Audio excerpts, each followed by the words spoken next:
This is the satellite image they don't want you to see. 6 red lines running south from Alberta and Saskatchewan, crossing the border into Montana, Minnesota, Michigan, and New York. 6 pipelines, 6 electrical interconnections, 6 arteries that pump life into the American industrial heartland every single second of every single day. As of 4 a.m. this morning, Thursday, March 12, 2026, the Canadian government seized operational control of every single one of them. Not symbolically, not rhetorically, physically. Engineers in Calgary and Ottawa are now sitting at the master control terminals that regulate the flow of 3.8 million barrels of oil, 14.2 billion cubic feet of natural gas, and 78 terawatt hours of electricity that cross the northern border annually. They haven't turned anything off. Not yet. But they now hold the switch. And the switch changes everything. Here's the part that should make your blood run cold. This isn't the crisis. This is the response to the crisis. The crisis happened 72 hours ago when President Trump signed Executive Order 1138, invoking the International Emergency Economic Powers Act to freeze $78 billion in relocated corporate assets and physically block American companies from completing their exodus to Canada. He thought that would end it.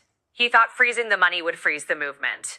He thought the corporations would stop packing boxes and start pledging allegiance. He was catastrophically, historically, irreversibly wrong. Because in trying to trap American capital inside American borders, he triggered the one countermeasure that no one in the West Wing, no one at the Treasury Department, no one in the entire American national security apparatus had gamed out. He made Canada turn off the lights, not yet literally, but functionally, operationally, legally. The infrastructure to do it is now in Canadian government hands. And the 147 million Americans who depend on Canadian energy to heat their homes, power their factories, and keep their cities running are now living on the goodwill of a country their president has spent 18 months trying to economically destroy. In the next 18 minutes, I am going to show you exactly how this happened, minute by minute, barrel by barrel. I am going to explain the legal mechanism Canada used and why it is bulletproof under international law. I am going to show you the Pentagon's classified assessment of American energy vulnerability that leaked to the Washington Post at 2 a.m. And I am going to explain why 3 members of Trump's own cabinet are now privately telling Republican senators that the president has made the most dangerous miscalculation in the history of American energy policy. But first, I need you to understand the number that matters more than any other number in this story. The number is 41. 41%. That is the percentage of total U.S. energy imports that originate in Canada. Not the Middle East, not Venezuela, not Russia. Canada. 41% the United States of America, the most powerful nation in the history of human civilization, cannot keep its lights on without the cooperation of its northern neighbor. That was always true.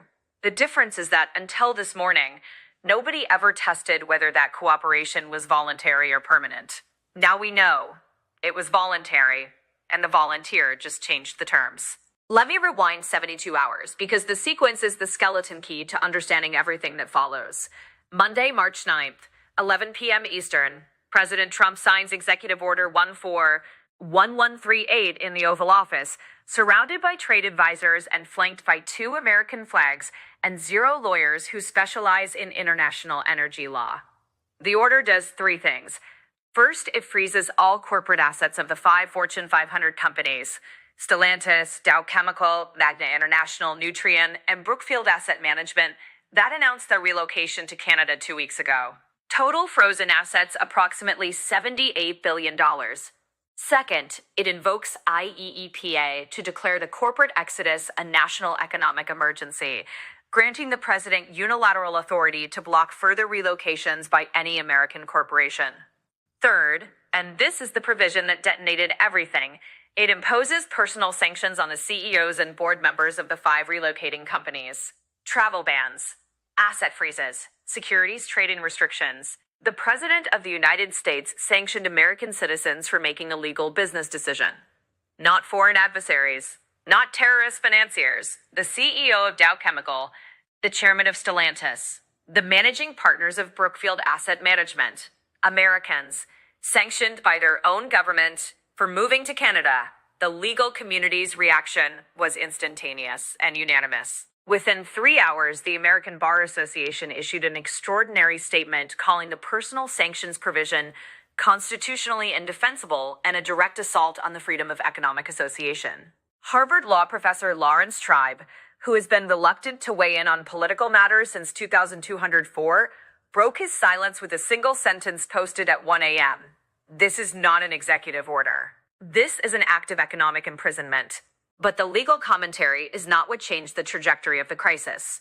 What changed the trajectory was a phone call. One phone call, made at 11:47 p.m. Eastern, exactly 47 minutes after the executive order was signed. MarkCarney called his energy minister. The call lasted 9 minutes. Sources inside the PMO say Carney said one sentence that set the entire Canadian government apparatus into motion. The sentence, according to 3 independent sources who have confirmed it, activate Sovereignty Shield. Sovereignty Shield. That's the name.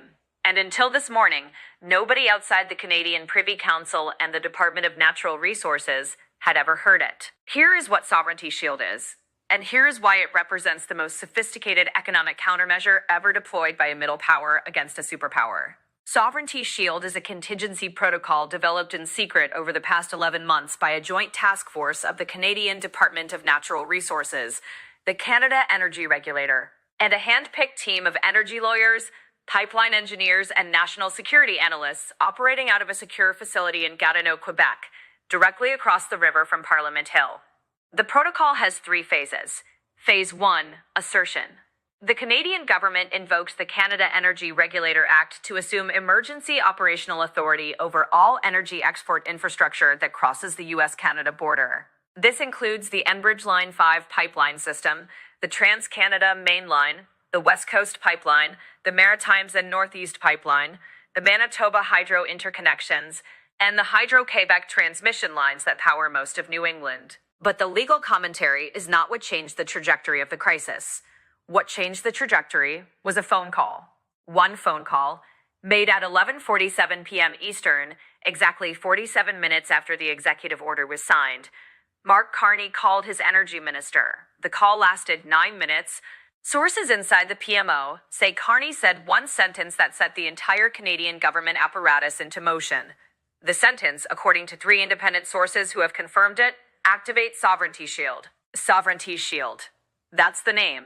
And until this morning, nobody outside the Canadian Privy Council and the Department of Natural Resources had ever heard it. Here is what Sovereignty Shield is. And here's why it represents the most sophisticated economic countermeasure ever deployed by a middle power against a superpower. Sovereignty Shield is a contingency protocol developed in secret over the past 11 months by a joint task force of the Canadian Department of Natural Resources, the Canada Energy Regulator, and a hand-picked team of energy lawyers, pipeline engineers, and national security analysts operating out of a secure facility in Gatineau, Quebec, directly across the river from Parliament Hill. The protocol has 3 phases. Phase 1, assertion. The Canadian government invoked the Canada Energy Regulator Act to assume emergency operational authority over all energy export infrastructure that crosses the U.S.-Canada border. This includes the Enbridge Line 5 pipeline system, the TransCanada Main Line, the West Coast Pipeline, the Maritimes and Northeast Pipeline, the Manitoba Hydro interconnections, and the Hydro-Quebec transmission lines that power most of New England. Phase 1 was executed between midnight and 3 a.m. Tuesday morning. Canadian federal regulators, accompanied by RCMP officers, arrived at 6 pipeline control facilities and 4 electrical grid interchange stations. They presented legal orders signed by the Governor General. They did not seize private property. They assumed regulatory override authority, meaning the pipelines and power lines still belong to their corporate owners, but the Canadian government now controls the operational parameters: flow rates, pressure settings, scheduling, allocation priorities. All of it now runs through Ottawa. The companies complied immediately. They had no legal basis to resist. The energy infrastructure crosses Canadian soil, operates under Canadian permits, and is subject to Canadian regulatory authority. This isn't nationalization. It's regulation, and it's entirely legal under Canadian law, under NAFTA successor provisions, and under international energy trade conventions. Phase 2, communication. At 5 a.m. Eastern, Prime Minister Carney released a 7-minute pre-recorded video address. Once again, not from Parliament, not from a press conference, from his office, desk, lamp, Canadian flag, the same setting as his previous address that was viewed 40 million times. This time, the viewership was higher, much higher, because this time, the message wasn't about financial architecture. It was about something every human being understands viscerally: heat, light, hour, survival. Let me read you the key passage because every word was chosen with a scalpel. Quote, "The United States has frozen the assets of Canadian-bound companies and sanctioned their leaders for the act of choosing to do business in our country. In response, Canada is exercising its sovereign right to manage the flow of its own natural resources across its own borders. We are not imposing an embargo. We are not threatening to cut supply. We are simply ensuring that the Canadian people, not a foreign government, retain ultimate authority over Canadian energy. Any disruption to energy flows will be the direct and sole consequence of American escalation, not Canadian action. Any disruption to energy flows will be the direct and sole consequence of American escalation, not Canadian action." That is the most precisely constructed sentence in the history of energy diplomacy. It puts the burden of every cold home in Minnesota, every darkened factory in Michigan, every idle refinery in Montana, squarely on the desk in the Oval Office. Carney didn't threaten to turn off the tap. He said, "The tap is in my hand now. If you keep escalating, the tap becomes the issue. And you will be the one who made it the issue." It's a hostage negotiation without ever using the word hostage. It's a threat without ever making a threat. It is, in the assessment of every energy policy analyst I've spoken to in the last 12 hours, the single most effective use of energy leverage via a Western nation since the OPEC embargo of 1973. Except this time, it's not OPEC.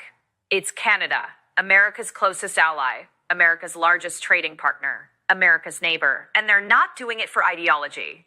They're doing it because the United States tried to imprison their economy and they reached for the only weapon that couldn't be sanctioned. You can freeze money. You can't freeze physics. The oil in those pipelines obeys the laws of thermodynamics, not the laws of IEBA. And MarkCarney, the physicist turned economist, turned prime minister, understood that from the beginning. Phase 3 of Sovereignty Shield has not been activated. Sources say Phase 3 involves the actual throttling of energy flows. Not a cutoff, but a graduated reduction, 5% per week, sustained until the United States lifts the corporate asset freeze and rescinds the personal sanctions. Phase 3 is the loaded weapon on the table. Everyone can see it. Nobody has picked it up. Yet.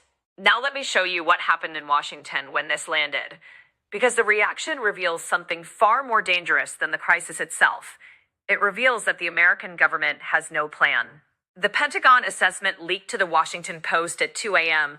is a 14-page document classified secret/no foreign that was prepared by the Office of the Assistant Secretary of Defense for Energy, Installations, and Environment.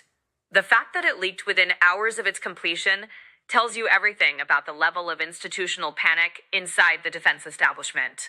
The assessment's conclusions are devastating. I'm going to read the 3 key findings verbatim because they have been confirmed by the Post and independently verified by Reuters. Finding 1. Quote, "The United States lacks sufficient domestic pipeline capacity and refining infrastructure to replace Canadian energy imports within any operationally relevant timeframe. A 20% reduction in Canadian energy flows would create critical shortages in heating fuel across the upper Midwest within 14 days during winter months." Finding 2, quote, "Military installations in Northcom's area of responsibility, including Fort Drum, Camp Ripley, Malmstrom Air Force Base, and Grand Forks Air Force Base, receive between 30% and 60% of their electrical power from Canadian hydroelectric sources. A sustained disruption would require emergency generator deployment and would degrade operational readiness across northern tier installations." Finding 3, and this is the one that is circulating on every trading floor and in every embassy on Earth this morning. Quote, "The current confrontation exposes a strategic vulnerability in continental energy architecture that has no parallel in U.S. national security planning. The assumption of uninterrupted Canadian energy cooperation has been foundational to North American defense posture since 1958. That assumption must now be reconsidered. Since 1958, NORAD, the North American Aerospace Defense Command, the most integrated bilateral military alliance on Earth, The Pentagon just admitted in writing that the foundation of that alliance, the assumption that Canada and the United States are economically inseparable, has been shattered by tariffs, by an asset freeze, by an executive order signed at 11 p.m. by a president who didn't ask a single energy analyst what would happen next. The cabinet meeting at 6 a.m. this morning was, according to sources who were briefed on its contents, the most fractured in the history of this administration. And that is saying something given what happened during the Japan bond crisis. The Secretary of Energy reportedly told the president that sovereignty shield is legally unassailable and that any American military or intelligence response to the Canadian energy assertion would constitute an act of aggression against a NATO ally. He recommended immediate de-escalation. The Secretary of Defense concurred. He presented the leaked Pentagon assessment and reportedly said, quote, "Mr. President, we cannot heat Fort Drum with executive orders." The Secretary of State recommended opening an emergency diplomatic back channel through the British ambassador, who has maintained relationships with both Carney and the White House. 3 cabinet secretaries, 3 recommendations to de-escalate. The president overruled all 3. Sources say Trump told the room that backing down would be, quote, "the end of American power," and that he would rather, quote, "let Minnesota freeze than let Canada win." That is a quote attributed to the President of the United States by 2 people in the room. About 5.7 million American citizens. In March, when nighttime temperatures in Minneapolis are still below freezing, let Minnesota freeze. If that quote is accurate, and multiple outlets are now working to independently confirm it, it may be the most politically destructive sentence uttered by a sitting president since Richard Nixon said, "I am not a crook." Because Nixon was lying about a crime, Trump, if this quote holds, was telling the truth about a choice. And the choice was to sacrifice American citizens to preserve his ego. Now let me show you what the markets did. Because the markets are the nervous system of this crisis, and the nervous system is in full seizure, the Dow opened down 890 points. By 11 a.m., it was down 1,600. Energy stocks cratered across the board. ExxonMobil fell 11%. Chevron fell 9%. Phillips 66 fell 14%. Every refinery stock with Canadian crude exposure was in freefall. But the energy stocks weren't the real story. The real story was utilities. Utility stocks in the upper Midwest and Northeast collapsed. Xcel Energy, which serves Minnesota, Wisconsin, and the Dakotas, fell 18%. National Grid, which serves New England, fell 15%. Consumers Energy in Michigan fell 22%. The market was pricing in the unthinkable. The possibility that Canadian energy flows could actually be reduced. Not because Canada announced a reduction, but because the market understood what the White House refused to understand. When you corner someone who controls your energy supply, the risk of disruption is no longer theoretical. It's actuarial. And actuaries don't care about patriotism. They care about probability. The bond market was even worse. 10-year Treasury yield spiked to 5.41%, the highest since 2006. Foreign selling accelerated. Japan dumped another $8 billion. The European Central Bank reduced its U.S. Treasury holdings by $6 billion. The Bank of England sold $3 billion. The message from the global bond market is no longer subtle. It is explicit. The United States government is behaving irrationally, and rational investors are reducing their exposure to irrational actors. Gold hit $3,620. Bitcoin hit $142,000. The Swiss franc surged to its strongest level against the dollar since 2015. Every safe haven asset on Earth is screaming the same thing. The dollar system is under stress, and the stress is self-inflicted. Let me give you the scenarios, because the path forward has narrowed dramatically in the last 72 hours. Scenario A, the scan down. Trump rescinds the corporate asset freeze and personal sanctions. Carney deactivates sovereignty shield. Both sides return to the negotiating table with a mediator, probably the British Prime Minister, who has relationships with both leaders. The tariffs get restructured. The relocating companies proceed to Canada, but in an orderly fashion with transition agreements that protect American workers. The relationship survives, but operates under a fundamentally new framework of mutual deterrence. I give this a 20% chance. It requires Trump to admit he was wrong. Publicly, in an election cycle. Scenario B. The frozen conflict. Neither side escalates further. Neither side backs down. The corporate assets remain frozen. Sovereignty shield remains activated, but phase 3 is not triggered. Energy flows continue at current levels, but under Canadian regulatory control. The situation becomes a permanent standoff, a new Cold War along the 49th parallel, fought with pipelines instead of missiles. Both economies suffer. Both leaders dig in. The standoff becomes the new normal. I give this a 35% chance. It is the most likely outcome. Scenario C. The throttle.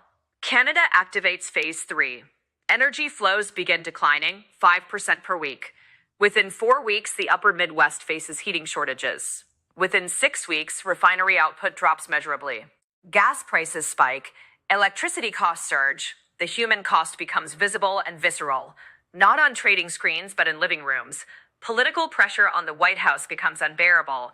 Either Trump capitulates or he does something genuinely unthinkable, and several analysts are now openly speculating about military options against Canadian energy infrastructure.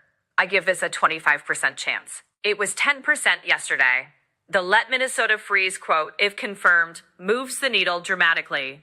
Scenario D. The fracture. The crisis metastasizes beyond energy. NATO allies formally protest the use of IEPA against allied corporations. The European Union announces retaliatory sanctions against U.S. financial institutions. China, sensing blood in the water, accelerates its de-dollarization timeline. The BRICS nations announce a joint energy trading currency. The post-World War II alliance system, already strained past recognition, formally splits into competing blocs. The United States finds itself economically isolated not by its enemies, but by its former friends. I give this a 20% chance. 6 months ago, I would have given it 0. Here is where I leave you tonight. And I want to be honest about something before I do. I have covered economic and geopolitical crises for years. I have seen market crashes and trade wars and diplomatic ruptures, but I have never seen anything like this. I have never seen a sitting president deliberately provoke an energy crisis with his own country's largest supplier. I have never seen a NATO ally seize regulatory control of energy infrastructure flowing into the United States. I have never seen 3 cabinet secretaries recommend de-escalation and be overruled. I have never seen the Pentagon admit in writing that its operational readiness depends on the goodwill of a country the president is actively antagonizing. This is not normal. This is not politics. This is not a negotiation tactic. This is a superpower driving itself into a wall at full speed because the man behind the wheel would rather crash than turn. And the 147 million Americans who depend on Canadian energy to heat their homes and power their lives, they're passengers. They didn't choose this route. They weren't consulted on the destination. And right now, no one is reaching for the brake. Carney understood something that Hamilton understood, that every energy strategist since the oil crises of the 1970s has understood. The nation that controls the energy controls the conversation.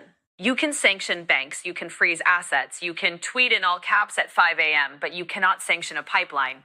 You cannot tweet electricity into existence. Physics doesn't negotiate. Thermodynamics doesn't read executive orders. And winter in Minnesota doesn't care about your polling numbers. The question tonight is not whether America is still the most powerful country on earth. It is. The question is whether power means anything when you've made yourself dependent on someone you're trying to destroy.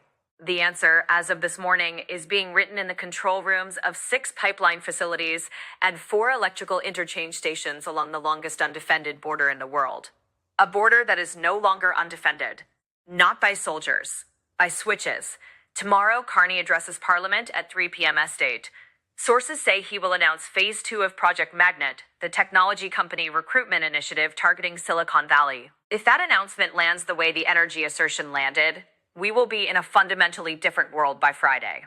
Watch the markets at open, watch the White House press briefing, watch the Pentagon, and watch the temperature forecast for Minneapolis, because if it drops below 20 degrees this weekend, the politics of this crisis will stop being abstract and start being existential for millions of Americans who didn't ask for any of this.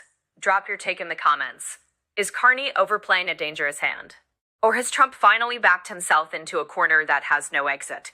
I read every single comment, every one.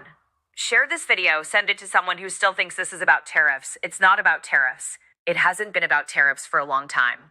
It's about energy, it's about sovereignty, it's about whether the most powerful nation on earth can function when its neighbor holds the plug. Subscribe if you haven't. Hit the bell. Because what happens in the next 48 hours will determine whether this crisis stabilizes or detonates.